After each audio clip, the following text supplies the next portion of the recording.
পৃথিবীতে কত কিছুর অভাব হইল, শুধু দুঃখ দেওয়ার মানুষের অভাব হইল না। বন্ধু বান্ধবের অভাব হইল, টাকা পয়সার অভাব হইল, ভালো একটা জীবন সঙ্গিনীর অভাব হইল, শুধু অভাব হইল না দুঃখের। জাগরে আপন মনে করছিলাম, নিজের কাছের মানুষ মনে করছিলাম, তারাও দুঃখ দেয়। আসলে মানুষের কপালে দুঃখ ছাড়া আর তেমন কিছুই থাকে না। যেই মানুষ জন্মের পর থেকে দুঃখ পাইয়া পাইয়া বড় হয়, দুঃখ ছাড়া তার কপালে আর তেমন কোনো সুখই থাকে না। তখন সুখ তার কাছে আর মজাও লাগে না, যতটা দুঃখ মজা লাগে। আসলে যে দুঃখ পাইয়া বড় হয়, তার কপালে অন্য কিছুই থাকে না দুঃখ ছাড়া। সুখ তার কাছে ততটা মজা লাগে না যতটা দুঃখ মজা লাগে।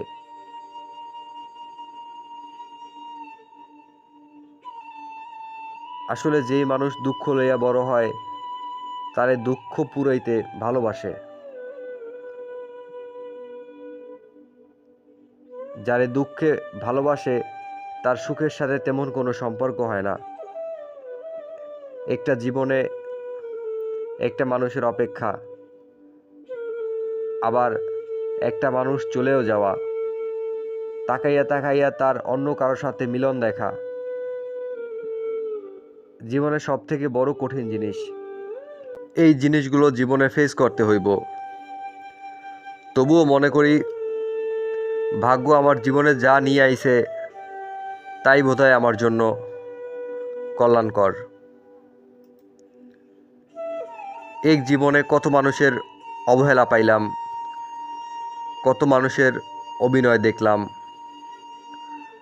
আপন হওয়ার বাহানা দিয়া মন ভাইঙ্গা দেয়া, সুসময় ব্যবহার কইরা টিস্যুর সময় ছুঁইরা ফালাই দেয়া, এগুলো মানুষের নিত্যদিনের কারবার। এসব জিনিস দেখতে দেখতে অভ্যস্ত হয়ে গেছি এখন। নতুন করে কেউ ভালোবাসি বললে কেমন যেন হাসি পায়, কষ্ট লাগে, মাঝে মাঝে একটু বেকুবও হই। মানুষ এভাবে ভালোবাসতে পারে? কিন্তু যখন মানুষ পরিবর্তন হইয়া যায়, তখন মনে হয় না যে আমার পরিচিত লোক কিংবা তার সাথে আমার একটা ভালো সম্পর্ক ছিল। বহুদিন আমরা একসাথে কাটাইছি, বইছি, কথা বলছি, সুন্দর একটা সম্পর্ক ছিল। মানুষ বদলে যাওয়ার সময় সে যেভাবে পরিবর্তন হয়ে যায়, এটা আমার জানা ছিল না। কিন্তু এটা সত্য, মানুষ পরিবর্তনশীল। পরিবর্তনশীল মানুষ পৃথিবীতে সবথেকে বেশি মানুষকে দুঃখ দিতে পারে।